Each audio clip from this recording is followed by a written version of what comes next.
Hello, our favorite humans, and welcome to Bronx Tales with your host, Bronx EB, and me. I'm Logan. Thank you for being here.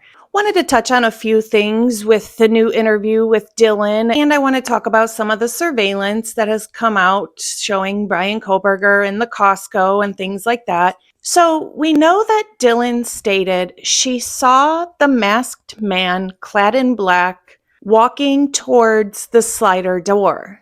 They made eye contact and she thought that he walked out of the slider door. But I want to show you this video of Bryan Kohberger walking.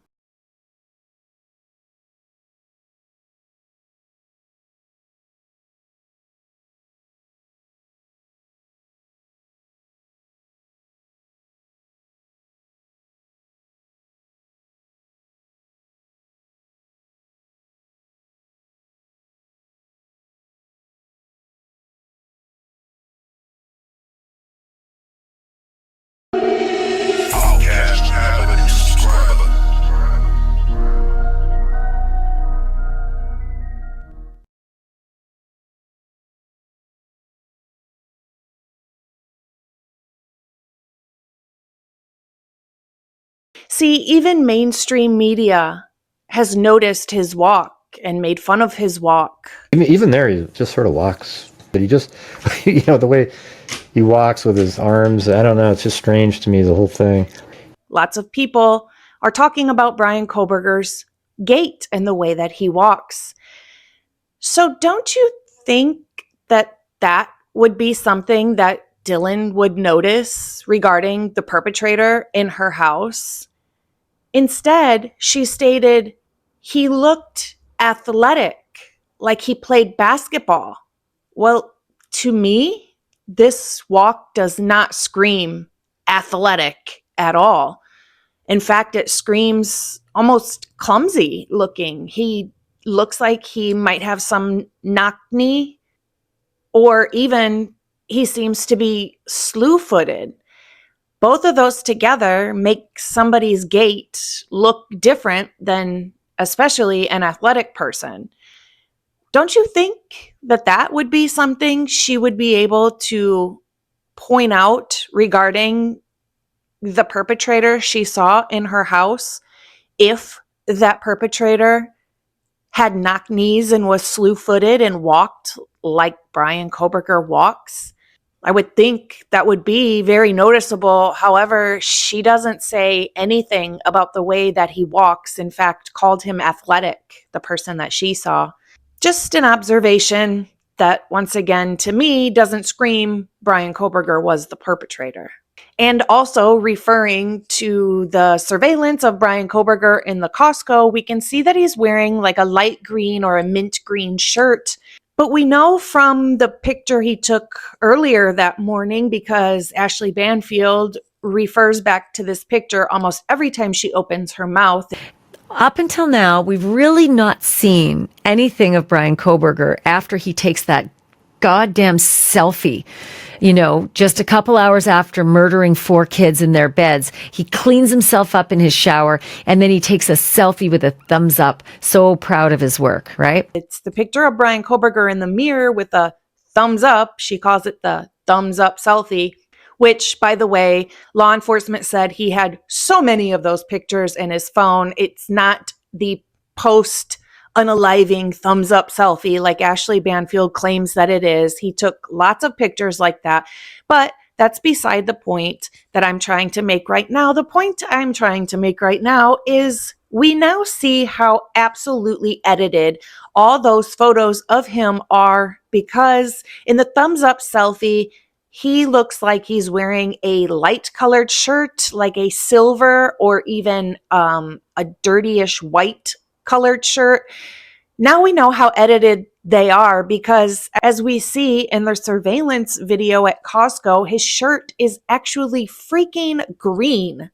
Not white, not tan, not silver, as it seems to be in the pictures, but green. Definitely edited photos that we've seen from Bryan Kohberger's phone thus far. And also, not that we get a great look of it, but it does seem that Bryan Kohberger, especially on his right hand, doesn't have any cuts. It's not swollen. He's using his hand just fine. Somebody who's been in a fight, you would think you would see super swollen, bruised hands, even cuts on their hands if they were the perpetrator. And again, like I said, it's not super close. We can't tell definitively, but it does seem that he's using his hands just fine, and they don't seem to be swollen or super bruised or anything like that. Just another observation. Now, this point is pure speculation, but I do want to put it out there. We know that Dylan stated that Murphy was barking outside, that he seemingly got outside and was barking as he was moving further and further away from the house, as Dylan put it, moving outward. And actually, Maury asked a good question. He said, do you think Murphy would chase the perpetrator out of the house?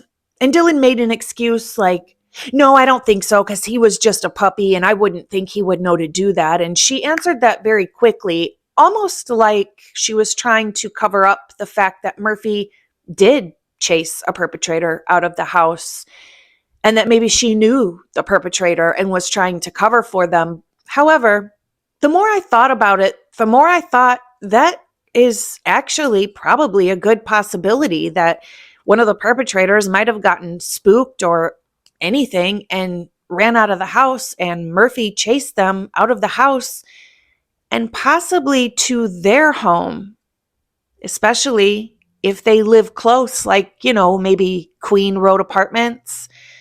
Because I don't know many dogs who are going to get outside and be able to roam the neighborhood freely, yet be barking the entire time they're roaming around. To me, that sounds like Murphy was chasing somebody and barking at somebody, as I'm sure he wouldn't get out and just be randomly barking as he's running around.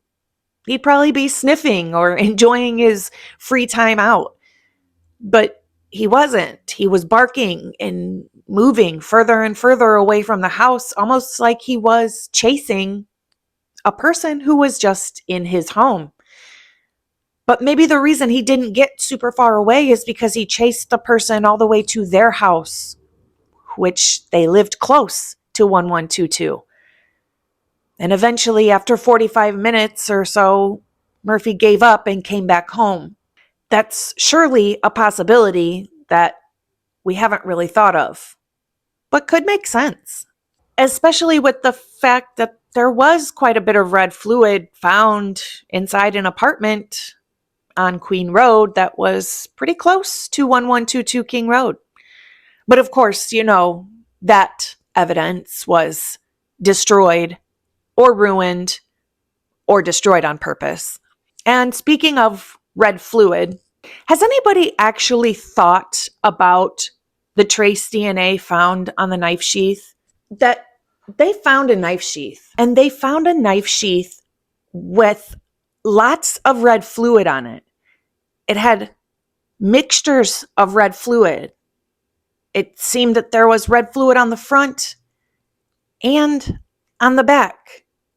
Why in the world would law enforcement see a knife sheath covered in red fluid and decide, we're going to ignore that, but what we are going to do, and what we're totally going to bank on, is we're going to take a swab of the sheath in a place that we can't see if anything's there at all, and we're going to swab it, and we're going to send that off, and we're going to totally bank on that. Although we can't see anything there and we have no clue if anything's there. But we're going to bank on that and just completely ignore all the red fluid that we actually see that might belong to a perpetrator if they possibly, cut their hand or their finger while committing the crime and fighting and unaliving 4 people horrifically. Let's bank on swabbing a random area on a knife sheath and send that off and completely ignore all the red fluid on the sheath, all the red fluid all around the house, all the red fluid on the glove found outside. We're just going to completely ignore all the red fluid. The red fluid is a definite. You know you're getting DNA from that. You know you could get a match from that. But no, we're going to ignore that. We're going to take a random swab on a random spot on a knife sheath that we have no idea if something is actually there, and we're going to just bank on that. And then what are the odds of them swabbing a random place on the knife sheath and it actually comes back with extremely minimal trace DNA? What are the odds? I mean, that really sounds planted. It really sounds like they knew they were going to find something on that knife sheath. So they ignored every other piece of evidence and just banked on that, when in the moment, they shouldn't have known if something was going to be there. They shouldn't have known even where to swab on the knife sheath.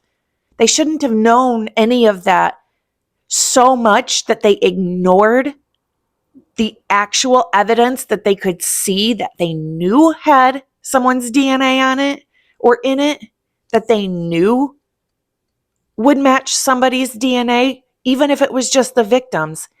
They have visible proof of DNA and they choose to ignore that and just bank on a random swab of the knife sheath. Do you guys hear how ridiculous that sounds? Yeah, in hindsight, they supposedly got a match, but in the moment, that sounds like an awfully ridiculous move to make in an investigation. That's what we have for you today, you guys. Have a wonderful weekend. Do something nice for yourself. Be kind, but more importantly, be kind to your dog. Bye, guys.